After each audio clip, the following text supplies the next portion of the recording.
Olá, aluno da Univesp. Vamos retornar, às aulas do curso de Gestão Contábil. E nas semanas anteriores, vocês tiveram contato com as demonstrações financeiras ou demonstrações contábeis. E na aula de hoje, nós vamos verificar a análise dessas demonstrações financeiras. Então, vai servir não apenas para vocês se iniciarem nos aspectos de análise econômica, da situação, desempenho da empresa, mas também reforçar o conhecimento desses relatórios contábeis. Tá?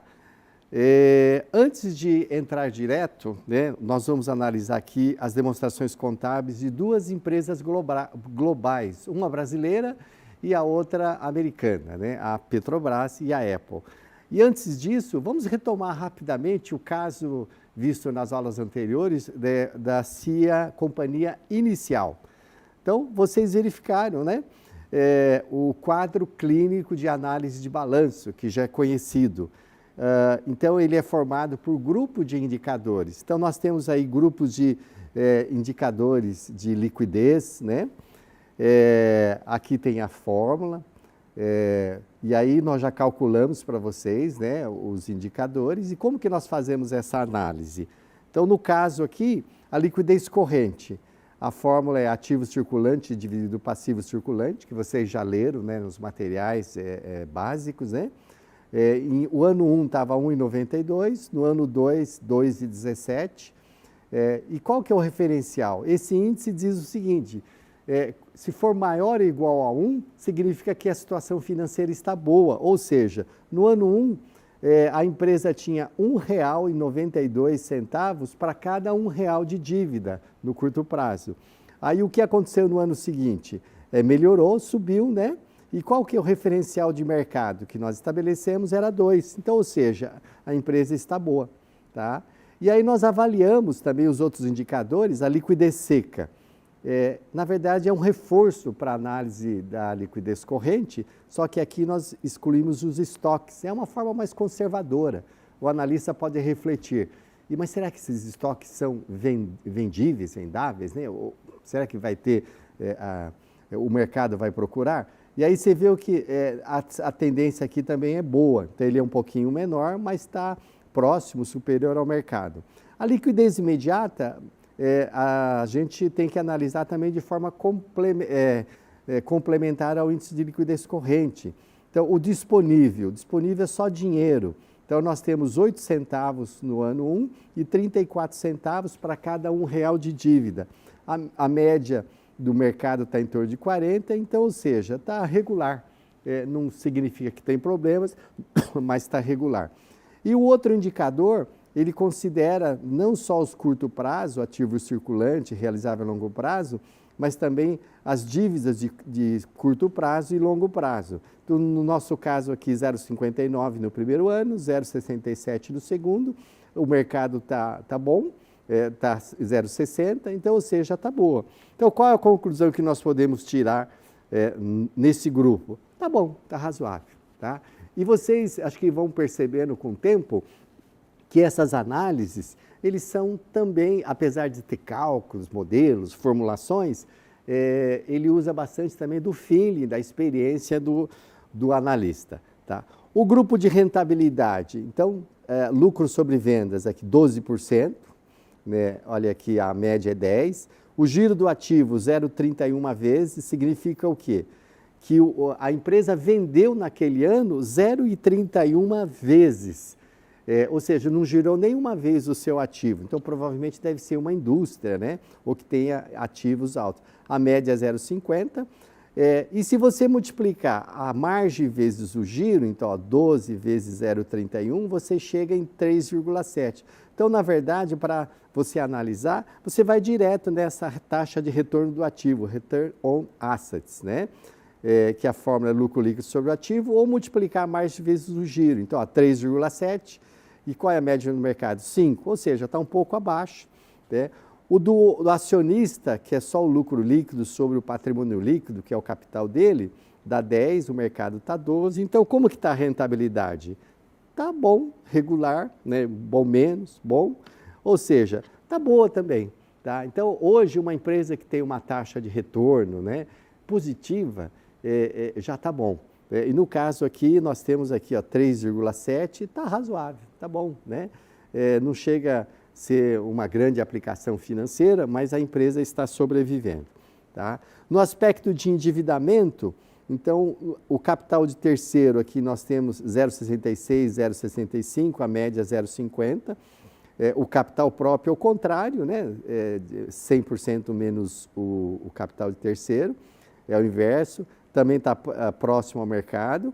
A garantia é o capital de terceiro. Garantia significa o seguinte, você divide o capital próprio pelo capital de terceiro, então deu 0,51 e 0,54. O que significa? Que para cada R$1 de dívida que a empresa deve, ela tem só 0,54. E a média do mercado é 1. Você poderia falar, pô, a situação da empresa está ruim. Mas, na verdade, a gente vai ver em aulas futuras que as empresas do mundo todo trabalham com um certo nível de endividamento. Então, não significa que está ruim. Na pior das hipóteses, ele tem um nível de risco um pouco, você tem que tomar cuidado. Tá? O endividamento a curto prazo é 0,31, 31, ou seja, está na média. Então, ou seja, a situação está bom, regular, bom, e do grupo está boa também. Tá? O nível de imobilização do ativo, então aqui, 61% no primeiro ano, 0,57%, o mercado 55%. Então, ou seja, de todo o capital da empresa, capital fixo e capital de giro, ela tem mais capital fixo, que são os ativos imobilizados. Então, provavelmente deve ser uma indústria. E esse índice é muito importante, vida útil do imobilizado, 18 anos no primeiro, 17 anos no segundo, porque passou um ano, e o mercado, a média é 9, ou seja, os nossos ativos estão mais novos. Então, como que está a situação? Está bom, caiu um pouquinho, né? Mas a situação está boa. Os prazos de atividades, que vocês já viram na aula passada, viram as formulações também, a material básico. Então, o prazo médio de renovação dos estoques. Então, aqui, 10 dias, mercado 13. O prazo médio de recebimento das vendas. Então, ela vende a 33. Então, bem acima do mercado. Isso é ruim, né? E o ciclo operacional é a soma dos dois. Então, aqui, 10 mais 33. Então, nós chegamos aqui em 43. Então, o que significa isso? Para você produzir, vender, receber, leva 43 dias. Tá? E a média do mercado? O mercado é mais eficiente, olha, eles demoram só 28 dias. Tá? Agora vamos para o outro, o prazo médio de pagamento das compras. O prazo médio é 30 dias. Você vê que o mercado está numa situação melhor, ele tem alguns dias a mais, 3 dias a mais. E aí você pode ir direto na última linha, que se chama ciclo de caixa, que é o prazo médio de pagamento das compras, menos o ciclo operacional, dá 13. O que significa isso? Que a empresa está financiando o seu capital de giro em 13 dias. Ou seja, o dinheiro entra 43, mas ela está pagando a 30, ou seja, 13 dias antes ela tem que ter alguma forma, né, adicional, uma reserva, né, ou pegar um empréstimo. Isso não é proibido, uma boa parte das empresas trabalham dessa forma. Mas, com certeza, se tiver uma situação financeira difícil naquele período, isso vai complicar. E o mercado, a média do mercado está mais equilibrada. Então, como que está a situação? Se você olhar direto na última linha, os prazos de atividade estão ruins. Né? Então, aqui a situação está ruim. E para a gente tirar uma conclusão, né, como que está a empresa? Vocês vão fazer esse exercício, né, para fazer uma análise, né? Vão treinando. Né? A situação está boa, está regular ou está ruim? Então, eu diria aqui, não sei se vocês conseguem concordar comigo, que a situação está boa, no geral. Tem pontos fracos, né? Mas a situação está boa. Por quê? A situação financeira está boa, ou seja, a capacidade de pagar as dívidas. A situação de lucratividade está boa, ou seja, ela tem capacidade de gerar lucros e fluxos de caixas futuros. O endividamento está bom, né? Tem algum cuidado aqui que está com o endividamento um pouquinho alto. O imobilizado está ótimo, ou seja, ela vai ter condições aí de produzir. Aqui está ruim, talvez tenha que tomar alguma atitude, mas está bom. Tá bom? Então, uma outra análise é a seguinte, essa é a análise tradicional que vocês acabaram de ver. A outra análise que vocês viram, que é o termômetro de Canitz, eu exemplifiquei porque foi o primeiro, né? Ele foi criado há há mais de 50 anos e tem uma fórmula, né? Uma formulação aqui complicada, né? Nem o autor explicou como ele obteve essa fórmula, né? E ele diz o seguinte, você calcula e ó, se for abaixo de menos 0,3, a empresa tem possibilidade de falência, ela é insolvente. Se for positivo, ou seja, se for acima de 0, a empresa está boa, não tem chance de falência. E se estiver aqui no meio, digamos, não dá para tirar nenhuma conclusão, pelo menos inspira cuidados. Então, essa é uma formulação que foi criada há mais de 50 anos e o pessoal utiliza até hoje. Eu exemplifiquei, porque foi o modelo pioneiro, mas existem outros, né? E com os recursos aí, os algoritmos matemáticos, recursos estatísticos, você pode aperfeiçoar. E como que é a nossa empresa? Então, ó, deu 5,3. A média do mercado é 3.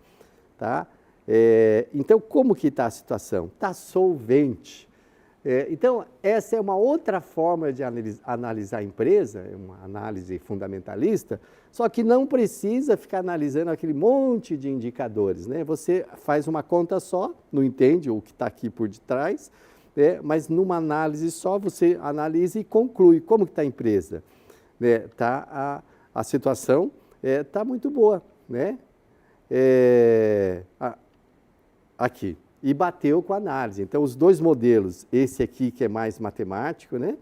E análise detalhada, nós chegamos à conclusão. E como que a gente faz o parecer final? Vocês vão exercitar também, né? O parecer final, a situação geral. E aí você escreve, aí cada um com o seu estilo, né, de redação. Mas quais são os pontos fortes? E aqui na situação geral, como que você começa? Vai direto ao ponto, né? A empresa está numa situação boa, né? Se você quiser ressaltar alguns pontos fortes, fracos, então vamos lá. Quais são os pontos fortes? A margem de rentabilidade é boa, então isso aqui é o mais importante. Tá? A empresa pode ter muito dinheiro no caixa, mas ela está vendendo com prejuízo, a margem de lucro é prejuízo. Então é questão de tempo que ela vai ter problemas de caixa. A estrutura dos ativos fixos. Os ativos fixos, eles são mais novos do que o mercado. E é claro que, numa análise real, você vai conhecer a empresa, se for o caso, você vai visitar, verificar a qualidade dos equipamentos.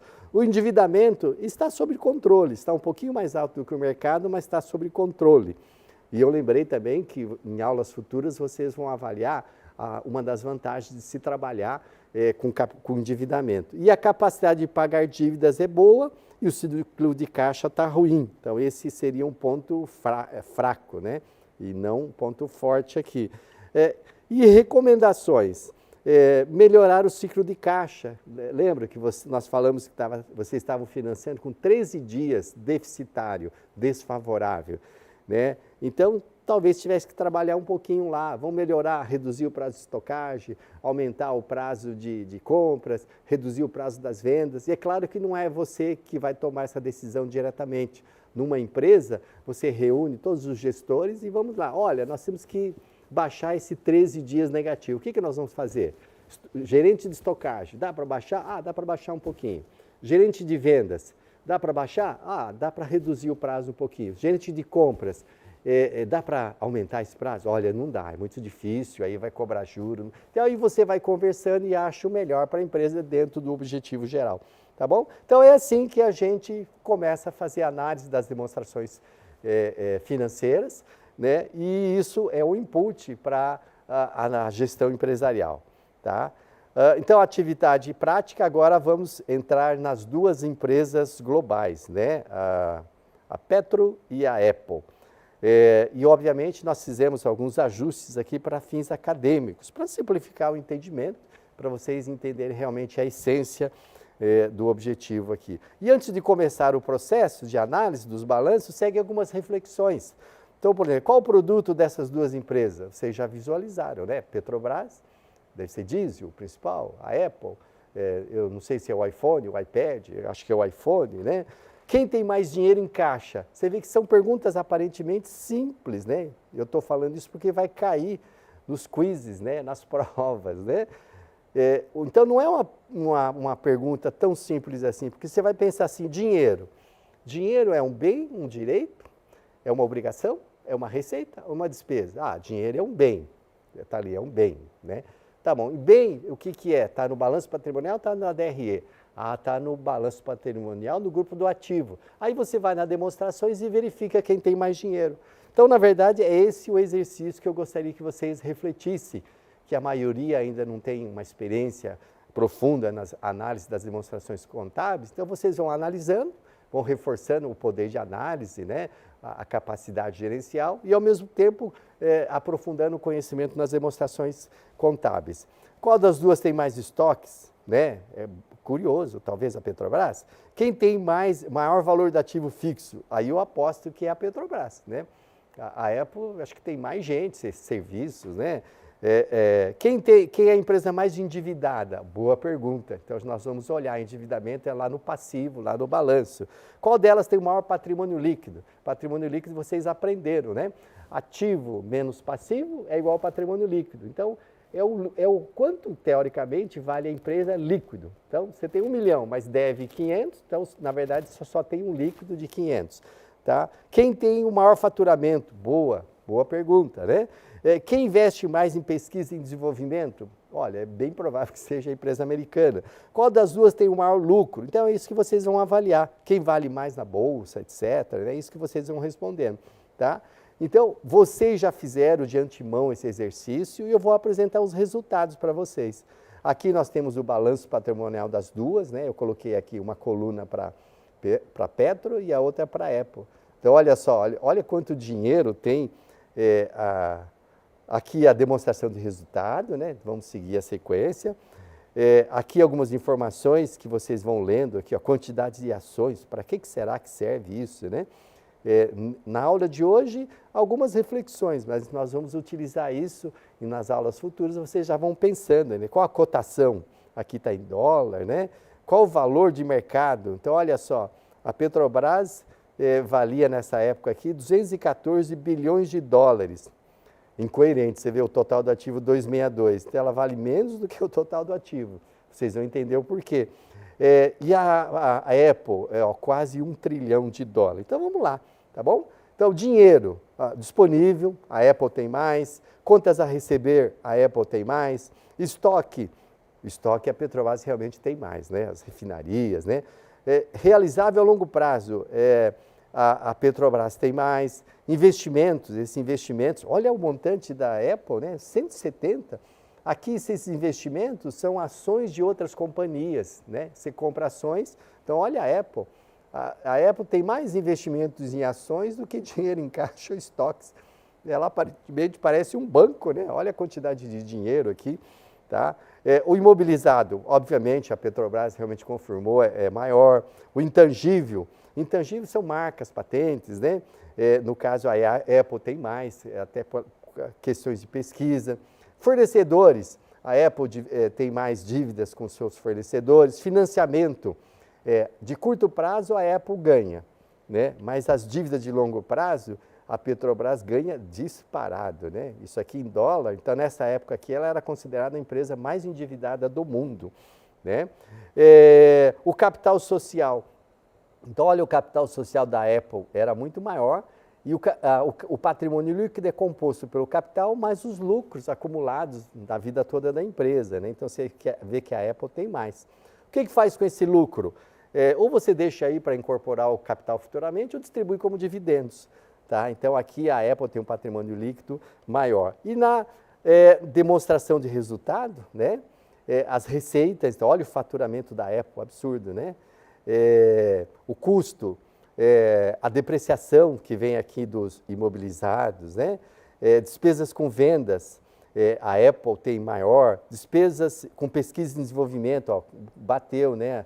A Apple investe muito mais em pesquisa e desenvolvimento, né? Até pelo setor. Despesas financeiras, a Apple tem aliás, a Petrobras ganha, né? Porque nessa época era a empresa mais endividada do mundo. Outras despesas, imposto de renda, lucro líquido, tá bom? E paralelamente, vocês podem consultar o site dessas empresas, nós temos aqui os relatórios complementares. Então tem o relatório da administração, que a gestão fala sobre o futuro, fala sobre as notas explicativas para identificar as principais contas, tem o parecer de auditoria e tem o relato integrado que vocês vão verificar na nossa última semana de aula, tá bom? Esse é o quadro clínico da Petrobras. Eu já vou apresentar para vocês a solução, né, que nós avaliamos aí na CIA inicial. E aqui tem as análises que vocês vão ver com calma agora em casa, né, vão rever. Tem um exercício de apoio, a apostila, né? Então aqui, ó, a Petrobras aqui está melhor do que a Apple na questão de dinheiro em caixa. Impressionante isso, né? Endividamento, a Apple está melhor.